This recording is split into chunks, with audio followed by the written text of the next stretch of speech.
Welcome to the Wealth Standing Podcast. This is episode 460. Today is January 26, 2025. I'm your host, John Pagliano. I'm also the founder and money manager at investablewealth.com. Well, this episode is way overdue. I've got a lot to talk about, so much so that I can't get it all in one episode. But today what I want to focus on is talking beyond artificial intelligence and looking at the growth opportunities that are in the nuts and bolts of the economy.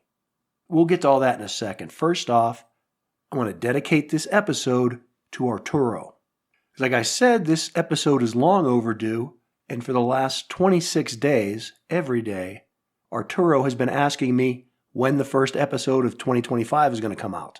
Well, here it is, Arturo, and it's dedicated to you. Also, I did want to mention that my DC trip was successful even up to the last minute. It possibly would have gotten canceled, but I did get to spend some time in the nation's capital. And among the work and the many things I did get accomplished there, I also had a unique opportunity to meet with a senior intelligence officer and also a congressional chief of staff. And that's something that doesn't happen every day. I want to thank both of these men. They were very gracious with their time, and the conversations we had were very enlightening. So, the way DC is, what happens in DC stays in DC. I'll simply give a big thank you and shout out to Brian at the Pentagon and Matt and another Brian over at the nation's capital.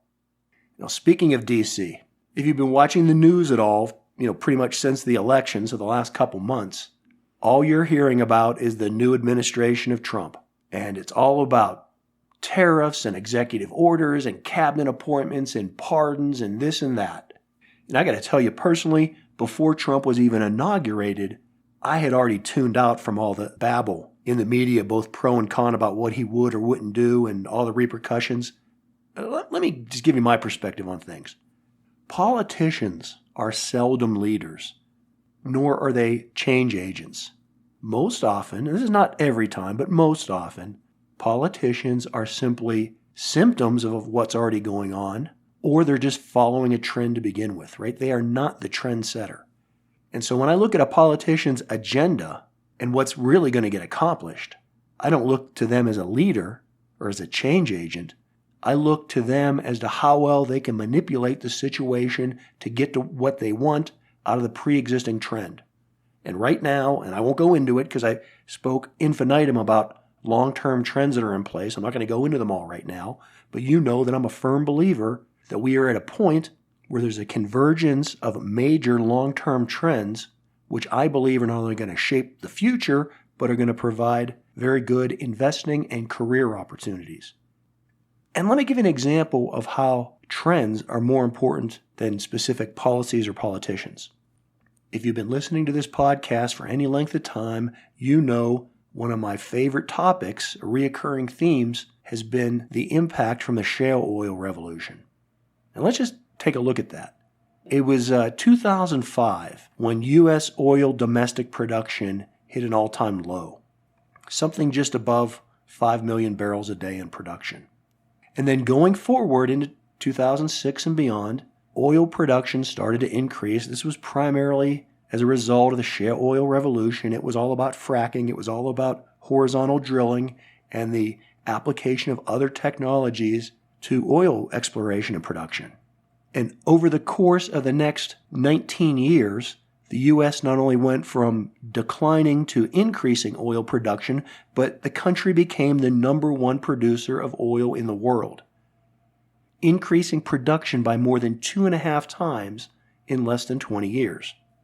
What's interesting about that is 12 of those 19 years, that's more than 60% of the time, the presidential administration that was in place was not only anti-fossil fuel, but I don't think anybody would argue the fact that they were the most anti-fossil fuel presidents we've ever had. And I'm not saying this out of political malignment. I mean, these people are proud of the positions that they took on being anti-fossil fuel. Obviously, I'm talking about 8 years of Obama and 4 years of Biden. And yet, more than 60% of the time, that 12-year period over the 19 years where the U.S. became dominant in oil production, despite the fact that we had this anti fossil fuel presidential administrations and they put roadblocks up and did a lot of things to prevent it, it didn't matter because the shale oil revolution was a trend. And sure, it could have been better if there had been more pro-oil policies, but there weren't. And yet it still occurred. That's my point. Politicians can try and gum up the works, but they can't stop a good idea who's come. And likewise, they can't promote a bad idea whose time hasn't come yet. So my advice, as it always is stop looking at the political dogma and the ideology and just consider that as all static and propaganda. Wealth building principle number 8, learn to identify propaganda. Focus on what the real trends are and how you can adjust your life and your investments in such a way that you can profit from it. In any case, take politics and politicians with a grain of salt and pay more attention to those underlying trends. And speaking of those trends, let me say this, and this is going to be a reoccurring theme through 2025. I am more optimistic about the next 12 months than I have been in the last 3 years. Now, that doesn't mean the market's not going to drop 50% tomorrow. I can't predict the future. I have no idea what the market's going to do day to day. I don't know what black swan event is going to occur. And, for all the geniuses and thought leaders and influencers on social media that know all these black swans that are just about to happen any day now, or that have already begun, well, remember, black swan events are something that no one sees. So if people are seeing them, by definition, they're obviously not black swan events. In any case, I think the U.S. economy has firmly shifted into a new secular era of industrial expansion. This is a convergence of technology with manufacturing in a way that we haven't seen, 80 to 100 years. And I'm not jumping on any new bandwagons here, right? This is essentially the position and the thesis of the book that I wrote back in 2016, which crazy is almost a decade ago. But a lot of what I thought would happen were delayed or distorted by the pandemic and the political and economic reactions that occurred post-pandemic. But I think we're back on track to those overall industrial and technical trends merging. What I'm talking about here is that, since World War II, the U.S. started to degrade its manufacturing sector for various reasons. A lot of it had to do with a national strategic plan of using our trade as a method to help build up our allies so that we could fight the Cold War and the Soviets at the time. And there were other economic reasons as well, but the bottom line is that manufacturing started to decrease and service sector started to increase as far as importance and dominance within the U.S. economy. Well, for the first time now in 80 years, we're starting to see manufacturing on the uptrend again. And I think you can draw that parallel to what I talked about in 2005, 2006, when after about a 30-year period, the production of domestic U.S. oil started to increase after that long decrease and lull. Well, I think we're seeing that with manufacturing in general, and it's been happening for the last 5 years or so. Pretty much pandemic and post-pandemic era. This is when we started to come to the rationalization that it wasn't a smart idea, either economically or strategically, to have everything that you depend on manufactured overseas and in particular by governments that maybe aren't friendly to you. Maybe we should be making more of our medicines and our strategic type items here in the United States, especially, and again, this is an argument I made in my book, when energy costs are the lowest in the United States than just about anywhere else in the world, and we already have the largest consumer market here. So why take resources, ship them to a low labor environment, and then ship them back? And it doesn't make any sense anymore with automation because that advantage that low labor markets used to have no longer have. We are going to see a digitization of labor and bringing the cost of labor down. I'm talking manufacturing labor, much the way we saw the digitization of data making information very low cost or in many cases simply free. And we saw that happen over these past 40 years. So this is just another evolving of technology. The difference is that it's not just technology and digitization of information, it's technology and digitization of industrialization. Now, I'm not saying that the U.S. is going to go back to being the factory of the world, nor that we're going to make every little nut and bolt here in the United States. But at a minimum, I want to emphasize that, at a bare minimum, we will create a strategic manufacturing ecosystem which will be enough to at least support those strategic industries which are critical for national defense, because we've already lost control of those. So at a minimum, we got to bring those back up to standards. But I think we're going to go well beyond that as well. In any case, I can't predict the future, but look at what's happened just in the recent past. I think over the last 5 years, we've seen an increase of over tenfold in the amount of money that's been spent in constructing industrial facilities, right? This is a renaissance boom that isn't about to happen. It's something that's already been occurring for the past 5 years.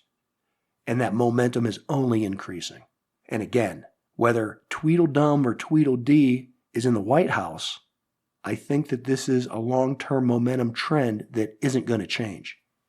The bottom line is we're living through a convergence of mega trends that, in my opinion, are all the most favorable for the United States of America. I think if you're blessed to live in the United States, then your future is very bright. And I have to keep reinforcing the optimism because I talk to so many people that are so negative about so many topics, and even the stock market. Whenever the stock market's low, they're paranoid. They think it's going to go lower. Whenever the stock market is high, they think that there's no way that it can go higher. And again, I want to emphasize, I can't predict the future. But for me and my money, I'm in this market. I'm heavily invested. I own close to 130 different stocks. And that's to say that I'm not overly concentrated in any one stock. I don't have any major position. For now, I don't plan on having any major position. And right now, I think the United States still makes a lot of sense. And when I hear people say, well, European stocks are cheap and Chinese stocks are cheap, well, they are. And yes, they could improve. And some of them have done better. But you know what? I think they're cheap for a reason. If I'm going to invest in an emerging market, I want to invest in a market here in the United States, which is the emerging market of a manufacturing renaissance. And so for all the people that say that the market's too expensive or too overpriced or they can't find any opportunities, listen, over the next few minutes here, I'm going to shotgun, double barrel, over, under, shoot something like, 50 or more individual stock names at you that I own that are in my portfolio. And I'm going to provide a little rationalization and reason as to why. Okay, let's start off with something old and stodgy like utilities. You've heard me talk about utilities for almost the last year now. I jumped into utilities with overweighted position, 25% of my portfolio, 15 utility stocks back at the end of March of 2024. That stuff, like everything, is out on my blog post.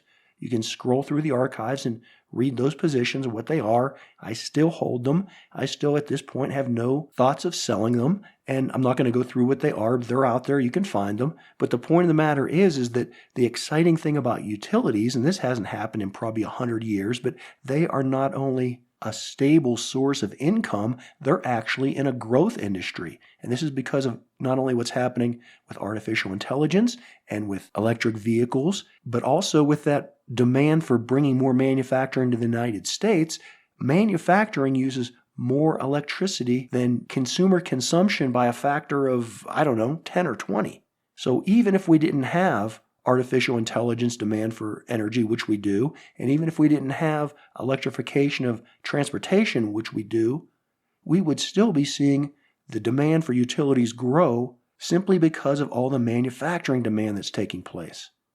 I look at utilities as not only stable, but also with a great deal of growth. And within that overall utility orbit, there's quite a number of those 15 companies that I picked also had exposure to nuclear energy.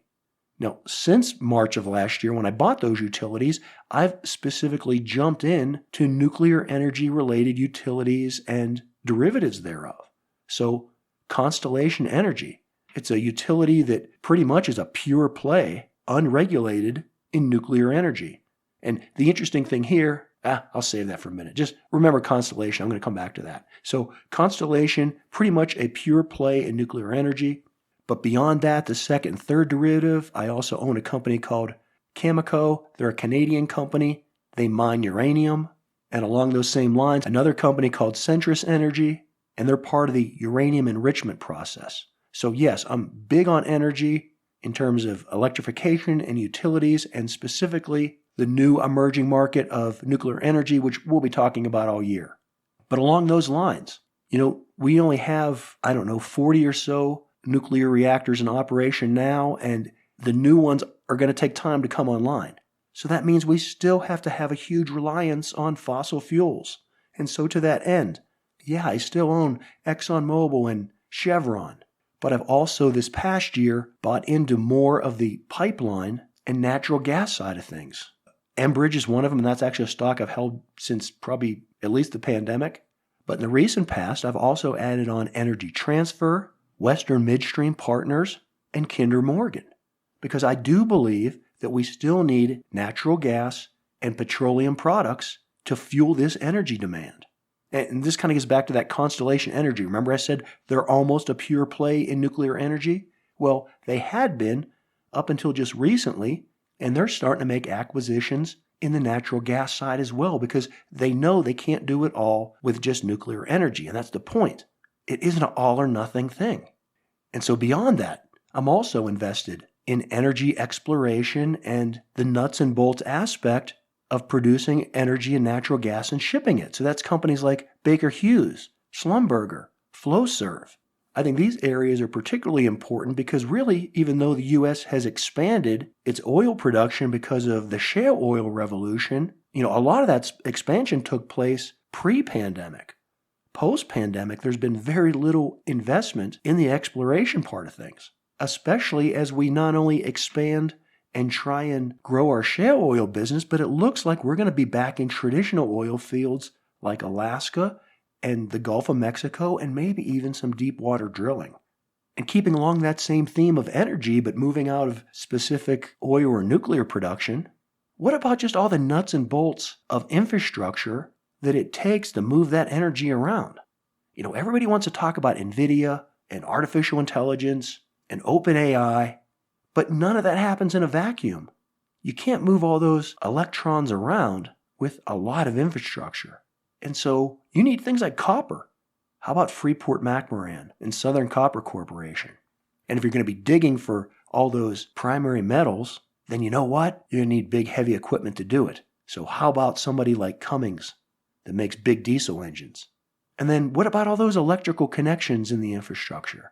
How about Emerson Electric or Eaton or Amphenol? And specific to those data centers, it's not like you're just putting up a big box store. Those data centers not only consume a lot of energy to move the electrons around, but they also consume a lot of energy to cool the environment. So you need a lot of HVAC stuff. You need companies like Vertiv and Trane, and along with that, the nuts and bolts of the sensors and the other components that would be in industrial manufacturing and in HVAC systems, and that's Honeywell and Rockwell Automation and Johnson Control. The list goes on. And once you're making all those things, you know what? You got to move them. And what's the least expensive way to move freight and cargo across land? Well, obviously the least expensive way is on the waterways, but I'm talking about across land. And it's not shipping through trucks, it's shipping on the railroads. The railroads, kind of like the utilities, are thought of old, stodgy 1800s technologies. But I see the railroads as further growth industry. What I really like about them is that they're practically regional monopolies, and they have no real competition, not only U.S.-wise, but even internationally. If you own a railroad, you really don't care about what's happening with currency exchange or something that can be made cheaper overseas, because the bottom line is, even if it's made cheaper in Asia, you still got to take it to the West Coast and then ship it on railroads to get it to the East Coast or to get it to the Midwest. Or if you're growing food in the Midwest and you want to take that to the major cities, or even if you want to export it to other countries, well, in a lot of cases, you're going to use rail to move that. Or if you're making cars in Mexico or Canada or even in North Carolina, you're going to ship those cars and other bulk transport How are you going to ship them? You're going to ship them on the railroads. So yeah, it's old technology, but CSX, Norfolk Southern, United Pacific, I own them. I also own the nuts and bolts that help keep the railroads on their tracks, companies like Westinghouse Air Brake. And you know what else has to be shipped in big bulk containers on railroads? That's chemicals. And we make a lot of specialty chemicals in the United States. We had lost production in the mid-2000s. A lot of that stuff went overseas. But because of that shale oil revolution and the low cost of our natural gas, which is a primary means of both energy source for making chemicals as well as input stream in the ingredients of these chemicals, we've seen a great deal of that chemical manufacturing come back to areas of the Gulf Coast of America. And again, that's all going to be shipped, either exported on ships, or if it's going to stay in the United States, it's going to move on rail. This is an industry that got overbuilt and overstocked following the pandemic when everybody was putting in double and triple orders. It's been in a major recession in the last couple years. Of any area of the U.S. economy that has an extremely low price point, I don't think you're going to find a better one than the chemical and special chemical industry. I've been adding into these over the last year. I intend to, at this point, hold them and let them appreciate through 2025 and 2026. And that's companies like Olin and Celanese and Dow and Eastman Chemical and PPG. These guys are making the building blocks of the chemicals that pretty much go into everything from plastics to paints to pharmaceuticals and fertilizer, and really the backbone of everything you can think of. And they're all cheap and they're on sale right now. Let's talk about another industry that's been pretty depressed over the last couple of years. There's a lot of people that think that the current political administration is not going to be any easier on them than past administrations have been, and that's the healthcare system. One area of the healthcare system that I really like is more along the lines of medical devices and medical supplies. I mean, everybody is relying on healthcare regardless of their age, but we also know that we do have the aging baby boomers, and every day they're getting more hip replacements and knees replaced and all kinds of medical procedures that, will continue to grow over the next decade or more. So why not own a little bit of GE Healthcare or Dexcom or Medtronics or Stryker or Becton Dickinson? These are all in my portfolio. Again, I own a little sliver of a lot of things. I want that diversification. And speaking of diversification in another industry that has kind of faltered with the incoming Trump administration, and that's defense sector. A lot of people, for some reason, seem to think that we're going to be hammering all of our spears into plowshares and there's not going to be any wars anymore under this administration. I totally disagree. I have doubled down. I've bought into the aerospace and defense sector in a big way. I own companies like General Dynamics and Huntington Ingersoll Industries, and specifically those two because I think we need to rebuild our Navy. And as we do more with naval warfare, whether it's full-scale ships or even just drones, I think General Dynamics and Huntington Ingersoll are going to be big winners in that industry. I also continue to hold Northrop Grumman. And here's another name that most people won't recognize, but what about Hexcel? Hexcel is the world's largest manufacturer of carbon fiber. Carbon fiber has a lot of uses, but it's mainly supplied to big aerospace and defense companies. And a little side note here, with Boeing finally maybe coming back online with increasing their manufacturing process, I think they're going to be using a lot of products from Hexcel. Now, a lot of the things that I just mentioned have been out of favor or contrarian type plays, but I do own, things in the Mag 7. I own Microsoft. I own a little bit of Meta and some Netflix. But you know where I see the better opportunities in some of these companies that are not as overpriced. And some of these are, got all blown out of proportion during the pandemic, but the prices come out of them. I think the opportunity's still there. That's companies like Disney or DraftKings or Airbnb. I own all of them. Well, here's another one that is too small to really be in the Mag 7, but it's a direct beneficiary of artificial intelligence and had done really well, but it's had a pretty big pullback, and that's ASML. ASML is the Netherlands company that makes the top-of-the-line equipment for producing the artificial intelligence chips, right? They don't make the chips themselves, but they make the nuts and bolts that help make the chips. A lot of the wind has come out of their sails, but I think they're still dominant. I don't think anybody's going to replace their technology anytime soon, and I think they can still be very profitable over the coming years. And the real opportunity right now that I see in terms of artificial intelligence is not just the chip manufacturers, but those second and third level technology companies that are going to be implementing artificial intelligence into the products and services they make, and also those companies that can use that to increase productivity. Because productivity is really the main reason why I'm so excited about the advancements in the U.S. economy, because I think we can really take cost out of labor, which will help expand and grow our manufacturing base. And it's not going to mean U.S. workers are going to lose their jobs, because for most of these areas in manufacturing, we don't have American workers making the products anyways.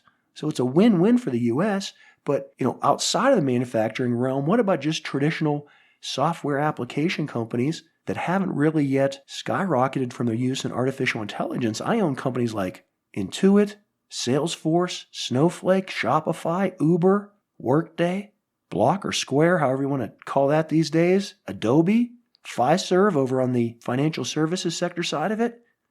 Again, I own a little bit of all of them. And let me give you a few more here before we close out. Let's change direction. A lot of people, for some reason, are still really down on the housing market, even though it consistently has been very profitable for the home builders. And my favorite home builder is Toll Brothers. I own them. They're a builder that focuses on the high-end consumer. And when you look at the overall housing market, we are still a good maybe 5 or 6 million single-family units short of where we should be based on our overall demographics. And while there are plenty of people that can't afford a mortgage at 6.5% or 7%, well, the upper end can, and the upper end buy houses built by Toll Brothers. So I want that in my portfolio. And then what about less risk? What if you want to go really kind of safe and secure, very traditional widow and orphan stock? Why not look at the insurance industry? And I know right now the insurance industry, everybody's avoiding it because of the wildfires and all the property damage. But look at a company like Global Life or MetLife. They don't do property, as their names imply. They do life insurance. The life insurance industry took a hit during all the deaths during COVID, but I think they've recovered from that. They've raised their premiums, and I think they can be very profitable and stable in the future. And hey, if you don't want stability, I'll give you this name. Here's a penny stock, something I normally don't own, Globestar. Globestar is a telecommunication company that operates satellites, and I wouldn't be at all surprised if they don't get bought out by a company like Apple. And finally, everybody that asks why I hate the Mag 7, I don't. Again, I own bits and pieces and slivers of all of them, but the one I'm most concentrated in, and my favorite of the Mag 7 companies, is Alphabet. I'm a big believer in Google. I always have been. They've stumbled. They've had some stupid leadership decisions, but overall, I think when you look at the total package, whether it's artificial intelligence or advertising or search or media or even driverless car technology, Google has its hand in all those areas. So, hey, there it is. There's over 50 stocks. I'm not telling you to run out and buy those. I'm telling you to look at those areas, study them, and construct your own theory as to where the growth is going to come from the U.S. economy, because whether you are going to participate or not, the opportunity is there. Go out and make it happen. Hey, until next time, as always, this is John Pagliano wishing you the very best returns.